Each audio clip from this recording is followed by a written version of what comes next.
Okay, as I was saying, I love this background, the Catiosaurus. What does that say? Don't forget to It says don't forget to subscribe. Okay, subscribe. I It's thought I for was when gonna I'm say something streaming on else. Twitch. I thought something else was on there, not subscribe. Like, I mean, I do have my little Shakespeare guy right in front of it. So it does yeah, look like it says don't forget to sub. So they both they work. They it both all work. works. It all works Both there. options. I love the glasses. Everything about you is this there's an energy here. I'm digging big time. Thank you. It's all fake. I'm exhausted. Okay, so I think we have to say this: the Catiosaurus. Where does this come from? Um, well, okay. So my name is Cate Osborn, and I went to a very small school. When I was growing up, there were four Katies in my class. And so I've been KDO my whole life. Just KDO, that was just what Yeah. everybody called me.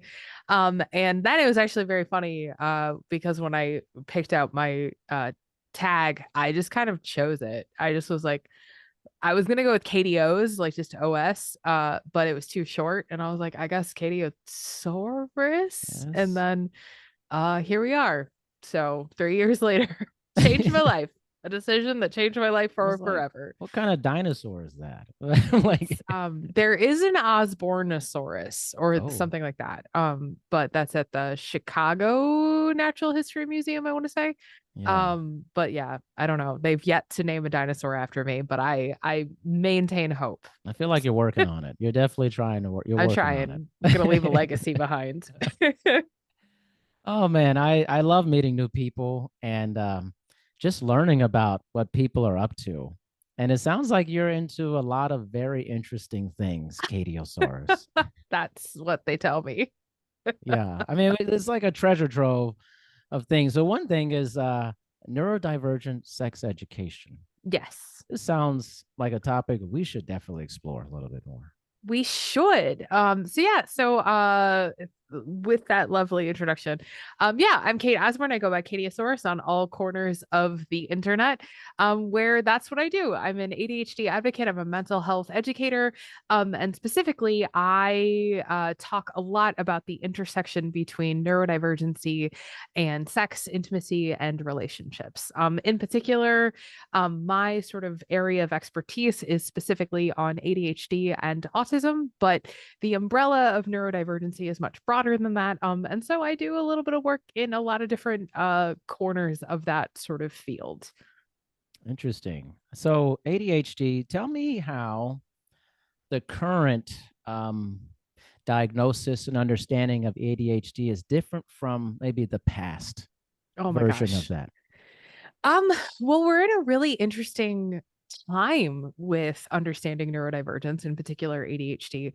And what we're learning is that it looks a lot different than we may have previously understood. In particular, we're learning a lot more about how it presents in different people.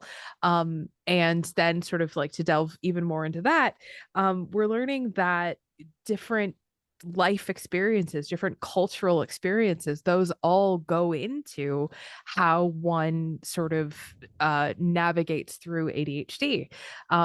For instance, somebody who has a lot of pressure on them to be the person who manages the household, their experience of ADHD is going to be very different than somebody who isn't given a lot of responsibility at home. You know what I mean?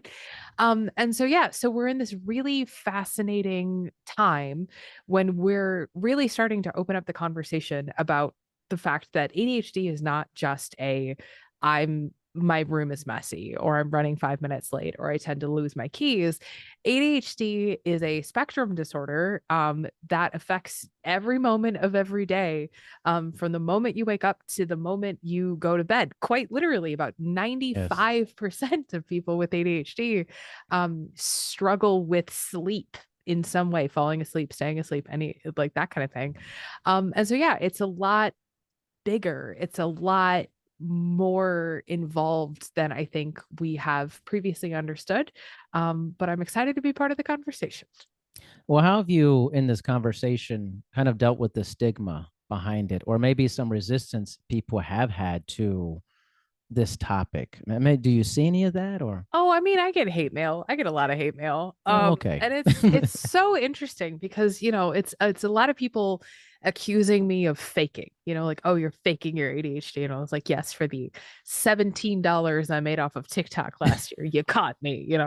Other people will say that, talking about anybody who talks about ADHD is just a shill for big pharma. I get that one a lot. Oh, And, all of those, I think, come from a place of what I'm going to say is under education, a lot of stereotypes about what we sort of believed ADHD to be in the past. Because even when I was growing up, I remember there were a lot of conversations about, does ADHD really exist? Is it just an excuse to let kids misbehave? Is it just bad parenting? Like, what could it be? And so I think a lot of the sort of pushback that mental health advocates get is really sort of foundationally built in that. And so the thing that I always say is, I can't change anybody's mind. I'm not going to convince anybody who doesn't want to be convinced. But I can do my best to sort of break down those stigmas and talk about those stereotypes and educate from sort of that direction. So that's also a big part of what I do. so when you're doing that and you're breaking this down, what's the most effective way you found to educate people on this so that it feels like I could grasp this and really understand it? Yeah. I mean, I always like to start with big concepts and then narrow down. Mm-hmm. My background is in academia. I have multiple master's degrees because I love You school, just like which school a lot. Yeah. I know I do. I love it. And that was, again, that is a sort of backward stereotype of ADHD. Like, I heard growing up that I couldn't possibly have ADHD because I got good grades and I was good at school, and it's like, no, people with ADHD get all sorts of different grades. Yeah. Um, but so what I really like to do is I like to look at what is being studied, what is being discussed, what is sort of on the table. So interesting ADHD studies that come out, that kind of stuff. But then I just mostly like to sort of synthesize. And sometimes that means sort of making like a very visual example. I talk a lot about something called fork theory, which is a play on spoon theory and chronic disability. Lots of visual examples, lots of breaking it down. But I think the real answer is that most of the time, I think the most effective way to educate, the most effective way to sort of break down those stigmas is to just be honest, to just be radically honest about the experience of living with these various, disorders and that kind of thing. And saying, hey, how sometimes you lose your keys and it's super annoying? Now imagine that I do that 25 times a day and how frustrating that would be and how annoying that would be. Like, can we find some common ground? And I found that it tends to work, people tend to be receptive to that. So I want to break it down into some treatment and things that obviously there's education, but what is the element of treatment that you're seeing that's most effective? And because there's resistance for some people to medication, Mhm. or is it therapy? Like, what have you seen out there in your observation that, or is it just very individualized? Yeah, I mean, it really is. The thing that I always say is that if you know one person with ADHD, you know one person with ADHD. Yeah. And ADHD is a spectrum disorder. And what that means is ADHD is not sort of ranked 1 through 10, right? Like, there's no ADHD score of 1 or ADHD score of 10. You don't have a lot of ADHD or a little bit of ADHD. You have ADHD. And so the spectrum looks more like a color wheel than a line, 1 through 10, the most ADHD you can possibly have. And so people with ADHD have different strengths. They have different weaknesses. Many people with ADHD struggle with executive functioning, but some people with ADHD are incredibly organized as a result of that struggle. Some people don't need medication, but they need therapy to work through the sort of years of depression and anxiety caused by living as an undiagnosed neurodivergent person. Some people need systems and structures. They need help learning how to do the stuff that they never learned how to do in a way that worked for them. Skills like here's how to more efficiently do your laundry or Yeah. track a budget or that kind of thing. And some people, which is sort of where I come in, need help with the relationship side of things. They need help learning skills and strategies to communicate and advocate for themselves, to take ownership of their pleasure, and to really sort of work on the sort of interpersonal issues that can come up with neurodivergency. So it's a very, there's no one size fits all answer to helping someone with a neurodivergence. It just really depends on the individual. Well, let's talk about the relationship building aspect that you talked about that's more personal to you. How has that been, or how has that manifested uh, for people who have ADHD in relationships? Because I don't think we talk a lot about that. We talk about school and different things like that, and Yeah. responsibilities, but not necessarily forming, building, nurturing relationships. Yeah. I mean, it's so interesting to me because you're right. We don't talk about it and it's right there, you know? When we talk about ADHD, we talk a lot about things like hyperactivity and inattention. And those sort of combine with our executive functions, which are sort of the processes that your brain uses to get through the day. So things like task organization, task management, emotional regulation, working memory, all of that stuff. Um, but what I always say is that your brain doesn't really differentiate between making a sandwich and having sex. That is just another sort of series of tasks. Now, the emotions and the sort of emotional weight that we put on it, that's a separate process in the brain. But even things like remembering that sex exists, that can be difficult for people with ADHD, especially if Oh, their partner is long distance. Um, uh, like it goes, I don't know how long you have wait, because wait, it wait. goes Wait a so minute. far. Wait. Let's back this up here. I mean, remembering that sex exists. I never heard of this before. That Yeah. this would be. Because so one of the things that is really important to understand about ADHD is that it is very poorly named because it's attention Hmm. deficit hyperactivity disorder. But people with ADHD, it's honestly quite the opposite. People with ADHD, we have a fantastic attention span. But what we lack is the ability to direct it effectively, right? And so for a person with ADHD, it can be really easy to hyper focus on something, right? And say, okay, right now I am in the zone. I am working. I am getting stuff done. I am cleaning my kitchen. And the next thing they know, it's been 3.5 hours and they forgot to eat and they forgot to go to the bathroom and they forgot to do Yeah. that phone call because they were in the zone of getting the kitchen cleaned. But now imagine that one of the things you were supposed to do is text your partner or it's your anniversary or any like so it's so interesting to me because we spend I think so much time categorizing ADHD as this school thing and this work Yeah. thing, but the real truth is that all of the executive functions, all of the executive processes are all functions that also help us manage and coordinate and navigate through relationships.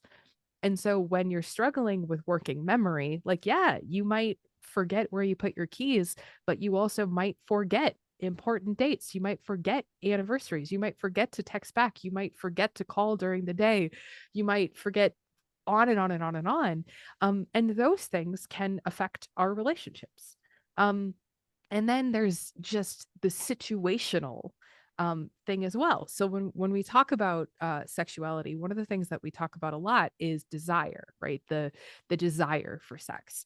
And for a lot of people with ADHD, they struggle with emotional regulation, which means that they feel things very, very strongly, very, very immediately, but then it kind of goes away as they go to the next thing. So, navigating through hurt and disappointment in relationships can be extremely difficult. Again, like remembering that there is desire to be had, that can be difficult. And then things just like the added stressors of living life as a neurodivergent person. Did I remember to, I don't know, do the laundry, unload the dishwasher, is the house clean, did the kids get their lunch packed? Like all of these sort of like just very common things, those can add up and add up and add up and add up until that sort of conversation about intimacy, that conversation about closeness, that goes away because we're just managing so many things. So it's a huge topic. And I always kind of say too, it's like pulling like a thread on a sweater. It's like you start Yeah. pulling and then it's just like, oh my gosh, there's so much more here than I thought. But yeah, I mean, there's a million ways that neurodivergency can impact intimacy and relationships. It's not just one thing. But why has this not been discussed? Like, I've never heard of this within ADHD about like sexual intimacy and like just forgetting that sex exists. Like, why is this? I'm serious. I talk to so many people all the time, and this is not a topic within this realm that I ever hear about, ever. Well, I think that there's a lot of shame, right? I think that there's a lot of guilt. I think there's a lot of embarrassment. Like, one of my most popular videos that I ever did was a video about getting bored during sex, checking out during sex. And so many people with ADHD were like, "Oh my God, it's me." But I felt like such a bad Wow. partner. I felt like such a bad person. I felt so embarrassed to say anything, But again, it's that direction of attention, right? Like you can be absolutely in the moment. You can be good to go. You can be down to clown. Down to clown. And then the ceiling fan starts clicking or the neighbor starts Ah, mowing his lawn, and that's where your attention is going because ADHD brains are constantly searching for new stimulus. ADHD brains are constantly looking for that sort of next hit of dopamine. And so if something interesting is happening, you know, and it can be really awkward to be like, yeah, sometimes when, someone is inside of me, I get bored. But that's the reality of living with ADHD. And opening up those conversations can be very difficult because one, there's a big stigma just talking about sexuality of and course. pleasure. But then there's also sort of the stigma of really truly understanding the depths and sort of scopes of neurodivergency. But then there's sort of a third thing that tends to happen in that a lot of times when we talk about neurodivergency or disability, we're talking about it from a deficit point of view, right? We're talking about things that, neurodivergent brains or disabled people can't do. And so there tends to be a lot of infantilizing. There tends to be a sort of desexualization of neurodivergent and disabled people, um because it's like uncomfortable Yeah. to have those further conversations. So I think that there's a lot of factors in play. Um and so yeah, so that's like one of the reasons why the work that I do is so important to me, is because not a lot of people know that your hormonal cycle can impact ADHD. People with periods, their ADHD gets better and worse depending on Mm. where they are, during the month. And it's like very, very basic stuff about ADHD that still is not part of that sort of common vernacular when we talk about ADHD as a whole. So, yeah. Well, it's also too, I feel like once you start, going into the area of sex and sexuality, there's this kind of freezing or Yeah. this tightness that people get. I mean, just talking about it on a general level, there's a tightness Yeah. to people. Yeah, I think we're it's so interesting because I grew up in a very conservative background. I went to like Catholic school my whole Yeah. life, like sex was a sin, masturbation was a sin, like exploring your body was a sin, and like all of these things. And so yeah, so there's a big culture of shame growing up. And so I think one of the things that, or one of the reasons why I think I'm sort of drawn to this work and why I really like this work, is because a lot of it is supporting others on that journey and saying you don't have to be embarrassed that you want to take ownership of your pleasure. You don't have to be embarrassed about, talking about like masturbation or like whatever. Like Yeah. it's part of the human condition. Like it happens. So let's cast aside that sort of judgment and talk about it on sort of a foundational, holistic level in conversation with your neurodivergency. So Yeah. And I think so when you add both those things together, all of a sudden it's this potent mix of uncomfortable conversation that a lot of people may feel about it. You're combining two things that people have weird feelings about. Like, Yeah, I think that can certainly be true. yeah, But it's also nice because I think we're also in a place where we're having a lot more important conversations about for sex sure. and pleasure.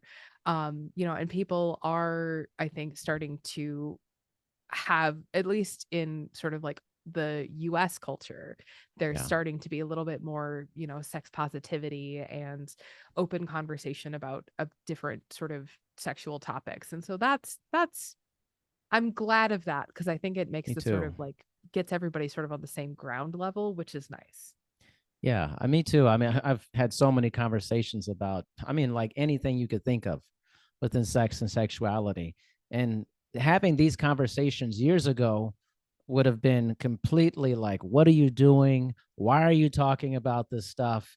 And now it's pretty freeing to discuss sex and sexuality in such an open way and Yeah, kind of, I mean, dropping the curtain. Let's just drop the curtain.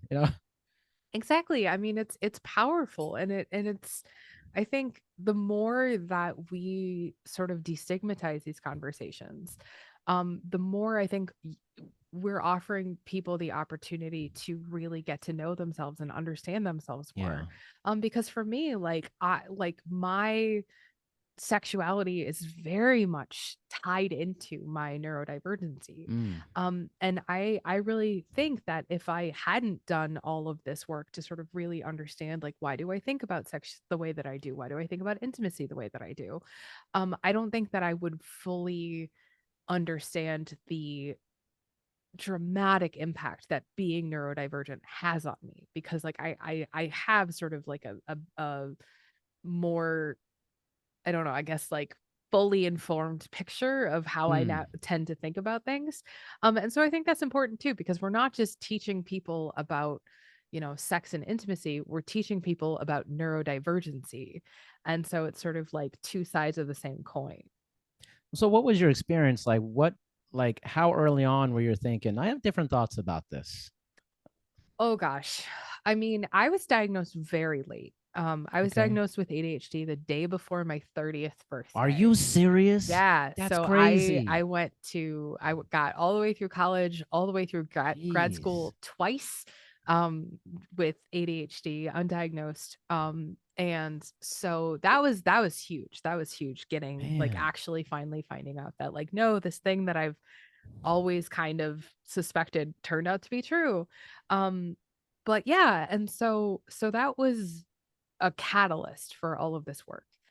Because the joke that I always say is I started doing this out of spite, because I just got mad that we weren't having the conversations that I wanted answers to. So I had to seek them out on my own. But the more that I started learning and the more that I started researching, the more I started running into these very sort of startling facts that that in my brain were very sort of like like immediate A to B connection, right? Like 95% of people with ADHD struggle with sleep in some way. I know I said that already, but like falling asleep, staying asleep, all of that. Well, sleep in and of itself, that can be have a huge impact on Huge. intimacy, right? Like if your partner is snoring and you can't fall asleep and you're tossing and turning and then you start getting resentful of your partner for snoring, like that's going to impact your sex life at some point, right? And that's just one thing. But then we start looking at all of the like past the executive function stuff, working memory, task management, prioritization, all of those things. And then we start getting into things like comorbidities and how the ADHD brain sort of like interacts with other facets of thinking and processing. A huge percentage of people with ADHD struggle with depression and anxiety, which can have massive impacts on your sex life, right? Similarly, people with ADHD are far more predisposed to substance use disorders, especially alcoholism, which can have a massive impact on relationships and healthy relationships and that kind of thing. We also tend to struggle a lot with body image, and in particular binge eating and our relationship to food. That can be very difficult. That's going to impact how you see yourself, how you feel about yourself. And then there's stuff, just like sensory issues. Like one of the most I know I'm going on for Oh, forever, I so you love can it. tell I me to shut love up. it. No. Um, but I mean, one of the most powerful workshops I was ever part of it was a group of autistic and ADHD individuals, and we were kind of talking about sensory issues and how prevalent sensory issues are in the neurodivergent community.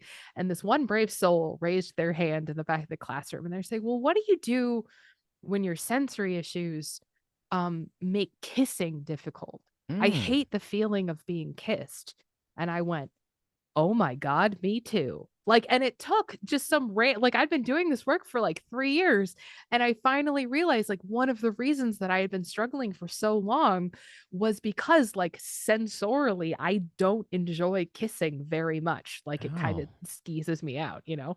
Um, and so things like that, where it's like all of a sudden, like, okay, sensory issues. Like, what do you do when certain touches don't feel good or can very much overstimulate you? Emotional regulation, like it just goes on and on and on and on. And so the more that I think we delve, the more that it's like, okay, it's not just one thing. We don't need to, this is not a thing that you fix or cure or that gets better. It's we need to learn how to support ourselves. We need to learn how to give ourselves the gift of support and compassion for our own needs. And then hopefully have the tools to also make it work with a partner, you know? And so yeah, that's a very long-winded way of saying that's why I do what I do, because I just kept learning and I got so mad that nobody was talking about it. I just love this. It's actually somewhat emotional for me hearing you talk. My daughter, I think this one of the reasons, like, um, when your information came my way, I think through Brian Gross, Mhm. and I said, "Oh, this is a great topic to discuss," and I just loved your bio, and it made me think of my daughter who's 11, and she was just recently diagnosed with ADHD, and she used to always say, my brain is a very chaotic place, and she just couldn't concentrate on anything, and the sensory thing you're telling me this, I'm like, man, this is like my daughter to a Yeah. T. And we've been all this stuff. She's gotten a lot of help, and she's finally in a good spot and managing it very well. But I never thought about stuff like you're saying, kissing and stuff. And like all this is new to me. Like Yeah. a lot of this stuff you're saying is so new. I think as humans, like, when do you hear new stuff? Like where you're Yeah. like, whoa, mind bomb.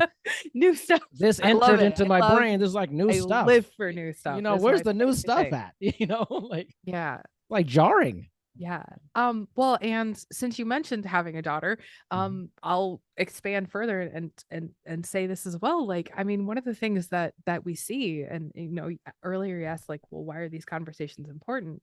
But it's because if you look at the rates of like sexual assaults in young women with ADHD, they're much higher. The rates of unwanted pregnancies in young women is much higher with ADHD. And one of the big reasons for that is because a huge, huge percentage of people with ADHD, some people say it's up to 99%. I think that sounds high to me. That's a lot. But one of the very real lived experiences of people with ADHD is something called rejection sensitivity. And rejection sensitivity is essentially just a term that we use to describe uh, a set of trauma symptoms that are very much based in living life as neurodivergent people. Because this is a horrible statistic that I have to know for my job. But like kids with ADHD, by the time they are 10 years old, have heard up to 20,000 more negative comments about themselves than kids without ADHD. And at a certain point, you start internalizing that. You start watching your peers not have chaotic brains, be able to focus on stuff, be able to get their homework done, be able to keep their desk clean, their lockers clean, their backpack organized, whatever it may be. And you start saying, why can everybody else do this except for me? What is so wrong with me, right? Because one of the most difficult things about growing up as a neurodivergent kid is that there are not a lot of supports. Most neurodivergent kids are just expected to sort of fit into the framework that they are put into rather than adjusting that framework for their needs. So you start feeling wrong, you start feeling bad, you start feeling like everybody else got this memo about how to be a human being. And so what ultimately starts happening is there's trauma there. There's real trauma there about fitting in and socializing and just being able to cope as a person in the world. And so one of the things that can result is a phenomenon called rejection sensitivity, which means that we are constantly looking for the thing that we messed up. We are constantly walking on eggshells, waiting for somebody to tell us that we did something wrong. Um, and for a really long time, it was kind of this like, oh, well, how bad can it possibly be? And for some people, it can be like huge. It can send them into a spiral for days of, oh my gosh, I got a bad grade on my test and it's the end of the world and I'm a failure and I'm a screw up and I can't do anything right, all because I got a C, instead of an A or whatever on a Yeah. test. It can show up in work and really struggling to healthily interact and take criticism and feedback from your boss because my boss used a period instead of an exclamation point in a text message. Like, it sounds so silly, but then you start looking at it in conversation with intimacy, right? You start looking at it in conversation with relationships, and you start thinking like, okay, well, if I'm a person who is terrified of rejection, if I am scared that I'm going to be doing something wrong or bad, can I say no when I mean no? Will I say no when I mean no? Because I am so scared of that feeling of rejection. I am so scared of reliving that trauma of being told, no, no, no. Well, everybody else said yes, so I should say yes too. And so a lot of neurodivergent young people, especially in the fields that I work in, which is in particular like kink, BDSM, those places, a lot of people say yes when they may no because of the impact of just growing up neurodivergent and just wanting to fit in. And that's profound. Like, that's a big deal, right? Wow. Um and so yeah, and so again, like, that's one of the big reasons why I do what I do, is because I was one of those people. I said yes a lot Yeah. when I meant no. I stayed in very unhealthy relationships because I was so traumatized into feeling like I was the one who was at fault. It took me years to learn, self-advocacy and healthy communication skills. And so yeah, so it's a lot more than just, oh, ADHD makes it hard to focus. Like, it's such a bigger thing. It's so Man, huge. it's mind blowing. Yeah. Seriously. I mean, Yeah. it's like anything. If you're different or you're in a world that subscribes to a different kind of monoculture towards Mm-hmm. something, Yeah. and you don't fit that in anything you're doing, there's an ostracization almost of it. This almost ganging up mentality against the person who does not fit in to Yeah, that, absolutely. and that is always so hurtful and difficult Yeah. to deal with. And it makes me think, like you said you were 30. What was life like before that? Like what were you like? Were you frustrated like I that? was a mess is what I was. Honestly. I mean, seriously, like, I mean, it's important to contextualize. I have a very hefty basis of knowledge from which to know things about ADHD. Um, and so I feel a little bit biased now because I'm like, I accidentally became too much of an expert. And so I'm like, I think overly critical. But I mean, I was a walking bucket of red flags. Like, I Mm. look at my life and I just go, how did nobody notice? Like, I couldn't keep anything clean. I still can't to this day. My room was constantly messy. I was involved in every single activity that I overcommitted myself. I had no sense of time. One of the one of the really big ones for me was I started binging and purging when I was 16. I've been bulimic for almost over half of my life. And that is such a common ADHD thing. Like Mm. that is so common in women with ADHD. And then just things with like hormones, even like PMDD. I have horrible periods, very common in women with ADHD, people with periods with ADHD. Just red flag after red flag of just struggling. But I got good grades. Mm. And that was what mattered. That's what they look at. The sort of meter by which we decide if kids aren't doing well or struggling are grades. But I put all of my self-worth into my grades. Every sort of effort of energy, like, ounce of energy that I had to give was put towards proving myself in these academic spheres where there was a right answer, where there was a definitive right answer and wrong answer. And I could be, and I could get really, really good at, whatever thing we were learning because I was wrong all the time everywhere else. And so yeah, so like looking back now, I just kind of laugh, I'm just like, wow, it was just right Right. there, it's just right there. Um, and yeah, I mean, one of the, I think again, things that we don't talk about a lot when we talk about neurodivergency is the experience, is the anger, is for a lot of neurodivergent people, especially people who are diagnosed later in life like myself. There's also a lot of that you have to work through, a lot of that resentment and anger about how did this get missed, why did nobody notice, why did they let me struggle for so long. And so that can also impact relationships a lot, right? That can Yeah. also put you into a place of struggling to trust, struggle to open up, struggle to, interact because, nobody else took care of you. So why is this going to be the person who does, Yeah. and that can be difficult too. So yeah, it's complex. It sounds complex, and it makes me also wonder, like, when you started entering into um significant other relationships, how difficult was that? Oh, I Uh was terrible. I was awful. I feel like sometimes I think about just like the first couple of people that I dated.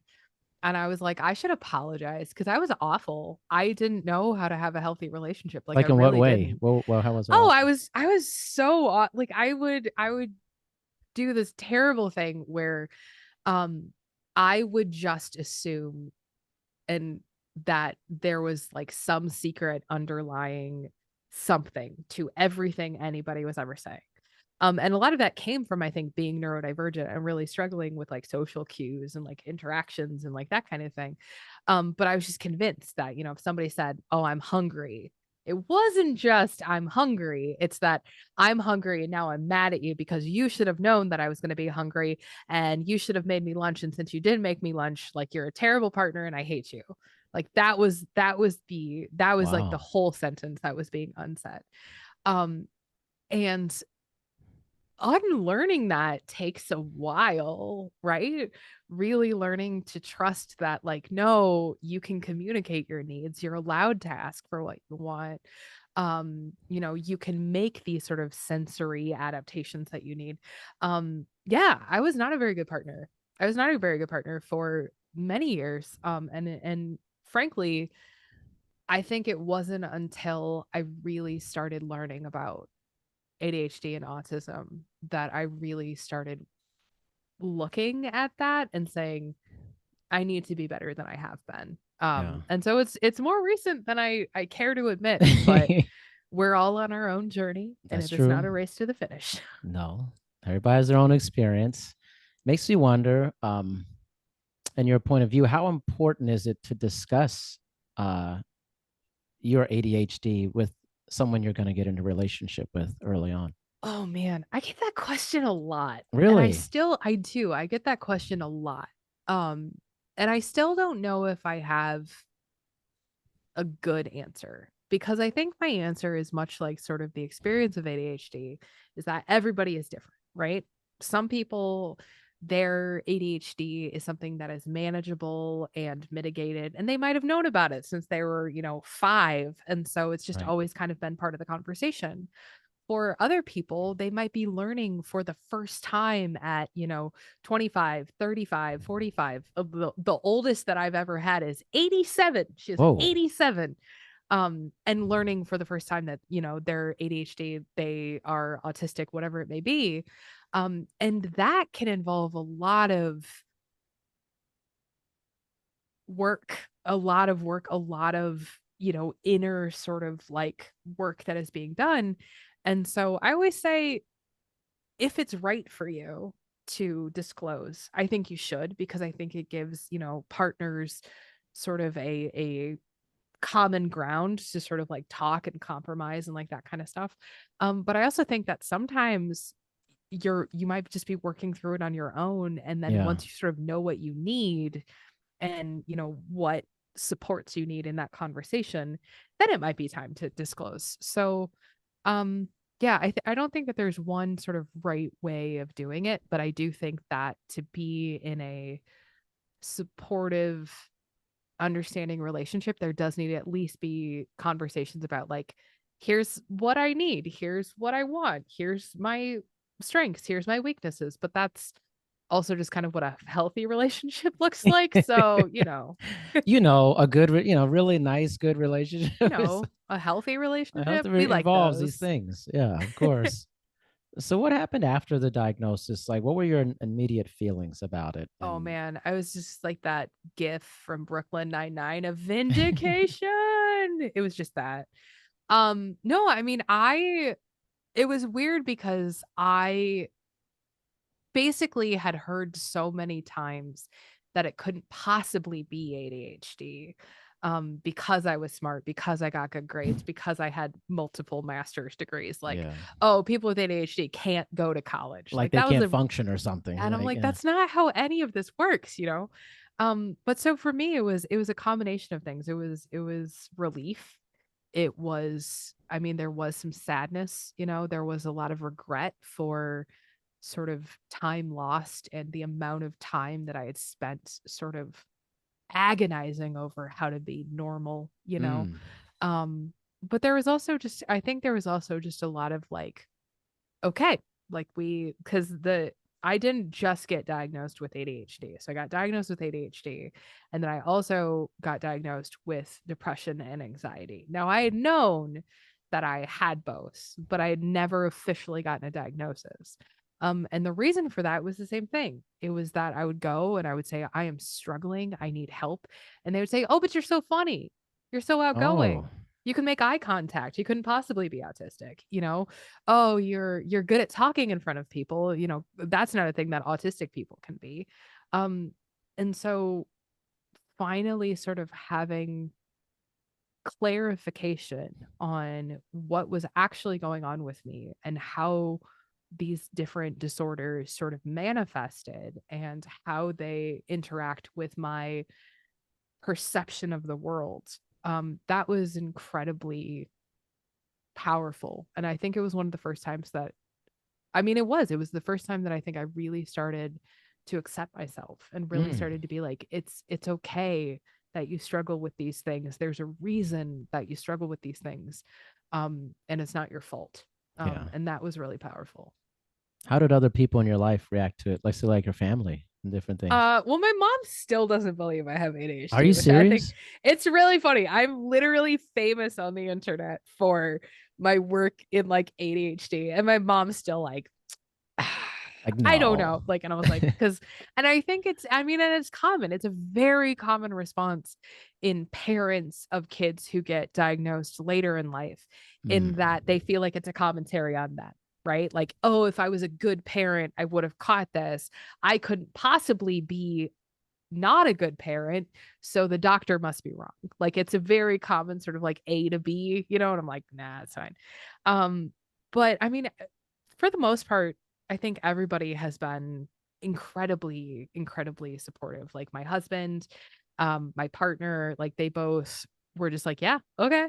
And my husband in particular, I mean, he was there from like watching me just burn out and struggle and struggle and struggle and struggle to going to get the diagnosis. And yeah. now sort of on that upswing of I'm understanding myself, I'm doing this work. Like And so yeah, he has been incredibly patient and so gracious with my messy ass. So that's fine. That's wonderful. I mean, it's do you advocate for people finding out much earlier in life versus later in life? I mean, I don't think I can advocate one way or the other Mm. because I think that I mean, in a perfect world, you know, you just get a note when you are born and it's like, here's everything you're going to deal with. Good luck, you know? Um, but I mean, I think in my work, what the thing that I really start to realize is that there you can't go back. You know, you can't undo what has already been done. Their Yeah. time machines do not yet exist. No. And so yeah, what I have loved to know when I was 15 that hey, you are predisposed to binge eating issues, so you might want to be careful. Like, yeah, that would have profoundly changed my life. That would have, I think, really changed the trajectory of my entire life. But I didn't have that, you know? So the best that I can do is I can make videos and say, hey, you have ADHD, you're predisposed to binge eating issues, FYI, you know? Um, but I think we come to our diagnoses w- when I don't even know how to say because it sounds so cheesy. But I think it's like we come to our diagnoses when it's appropriate to be diagnosed. And Hmm. sometimes that's because of a parent or a teacher who's like keeping an eye. And sometimes it's because we as adult individuals are taking ownership of our own mental health. Um, but yeah, I don't think that there's like a right way and wrong way. I just wish that more people had access to it, whatever their Yeah. particular situation may be. I mean, do you think that's going to continue to improve in the future as more of a spotlight is being shined on this Yeah. stuff? Yeah, definitely. I mean, we're in it's I kind of joke about it, but we're kind of in this like strange renaissance I with know, right? neurodivergency where we have for the first time, you know, research is really opening up to include a lot of, you know, historically marginalized and underrepresented Yeah. voices in the conversation. But even more than that, like because of social media, we are able to bring new and diverse voices to the table as well. You know, and it can be sort of the difference between, you know, someone socialized as male versus somebody socialized as female. Like it's a very different experience. You know, and a lot of people would say, oh, well, it's all ADHD, it's all the same thing. And I'm like, it's so different. It's such a different Yeah. experience between, you know, lived experiences. And so yeah, like I think we're really in this place where we're really starting to open up the conversation and bring more voices in. And I think that's all it's going to do is really move the conversation forward in a positive way. I mean, it feels like a transitional period to me in a lot of these conversations. And because so long in the past, we have essentially marginalized things that aren't physical, that I can't see that your wrist is broken. I can tell something's wrong, right? I mean, you look and we've marginalized the mind of like, Yeah. hey, and there's something happening with me. I can't see it. You can't Yeah. see it. And we're starting to take that seriously. Yeah. You know, Well, in the disability community and to a certain extent in the neurodivergent community, there's sort of a really lovely idea that is really starting to become part of the common vernacular, and it's nothing about us without us. And so for a really long time when we talk about diagnosis, you're exactly right. Like it's, does the doctor that I'm seeing understand ADHD and or autism in a way that will put me in that category? But for instance, like again, you know, I keep saying this, but like I have heard from real medical professionals you can possibly have ADHD because you have a master's degree, and that would be impossible for anybody with ADHD. Or you couldn't possibly have depression because you're funny and entertaining. And it's like, well, we have to expand our understanding and the definition of what these disorders look like before I think we can even start opening up the conversation about how to really make sure that everybody is getting an accurate diagnosis. Like it all sort of goes together. Yeah, most definitely. It's just endlessly fascinating because, It's so interesting. right? I mean, we're just trying to understand the whole person Yeah. and we're giving it more legitimacy, but there's still some old ideas like that. Well, you've accomplished a lot. You can't possibly have this going on with you. Yeah. Like says who? Yeah. Like, it's like we're trying to grapple with these different realities and confronting a reality that is vastly different than what it was. Yeah. Is I feel like that's the period when we're like grappling with a lot of things in life, Yeah. right? Does it feel like not Yeah. just this? It's like a lot of things we're like trying to come to terms with it. And it can be messy when you're trying to come to terms with the confronting a reality and multiple realities. Yeah, absolutely. That's just what it feels like to me. I was like, you can take this topic, you can take any topic. There's so much change that's occurring, and people struggle with things that are different than what they're used to. Yeah.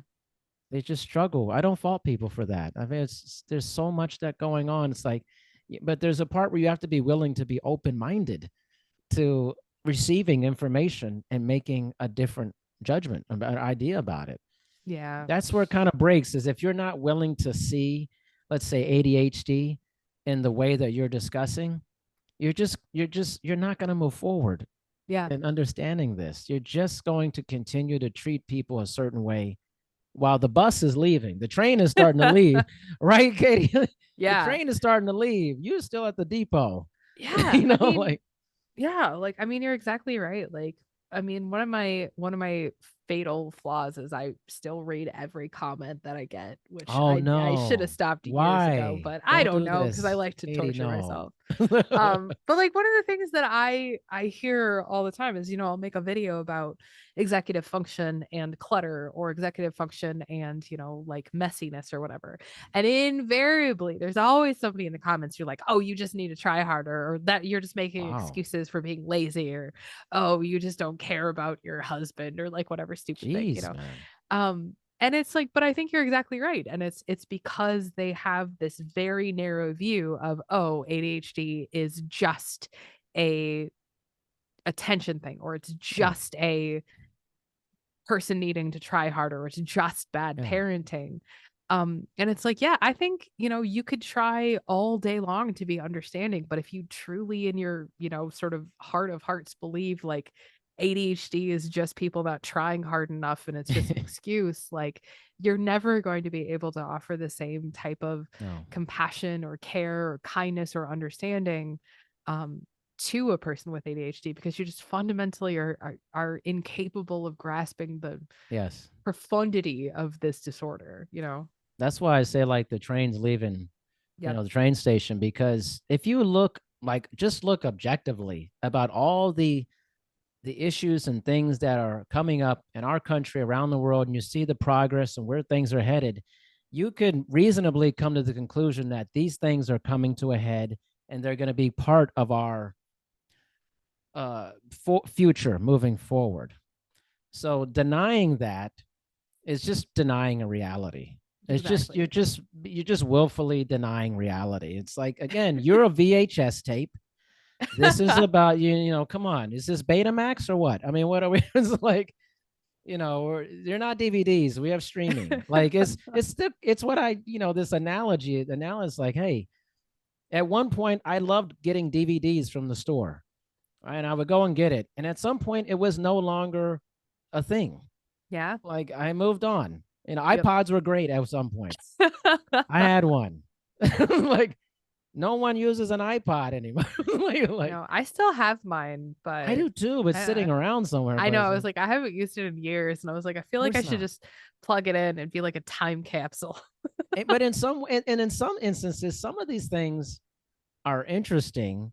Some throwbacks are good, and like I do this with technology and fitness. It's like a lot of times phones are interrupting people's workout because the Yeah. function of having texting, email, and all this stuff. What if you went low tech and had something like an iPod? You'd probably have a better workout because you would have less distraction of those things.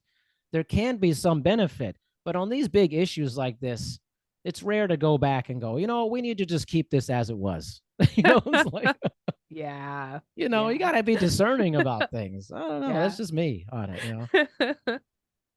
I'm a big analogy guy to stuff. I like it. I'm here for it. you know, well, I mean, you've been here for a fantastic explanation of all these things. My mind has been opened tremendously. And this hits home for me with my daughter tremendously. So this is a special episode, especially for Well, me. thank you so much for having me. I really appreciate it. Yes, we need more Catiosaurus in our life. So Anytime. tell us how we can get more. Okay. Yeah. So I'm Cate Osborn. I go by Catiosaurus on all the corners of the social medias. You can find me on TikTok. You can find me. Please actually go find me on YouTube because I am moving off of TikTok and onto YouTube, which is a scary transition, but I'm Yay, making good it. for you. I know. I also stream on Twitch. I also have a Twitter where I talk a lot about accessibility and inclusivity in TTRPGs like Dungeons and Dragons. Yes. And if you liked listening to me talk and you're like, boy, I sure would like to hear more talking, I do have a podcast. It's called Katie and Eric's Infinite Quest, an ADHD adventure. We talk about life with ADHD and depression and navigating life as neurodivergent and sometimes kinky adults. And you can lastly go to my website. It's catiosaurus.com. Fantastic. And you can enjoy this literally the next day. This is coming out tomorrow. Nice. Getting this out. And man, this is a really important one, as I know this is just a big part of so many people's lives, and they're not having the discussion, but we're having a discussion. And certainly Katie Osaurus is having a discussion all the time. So thank you, Katie, for being on my show. Appreciate it. Thanks.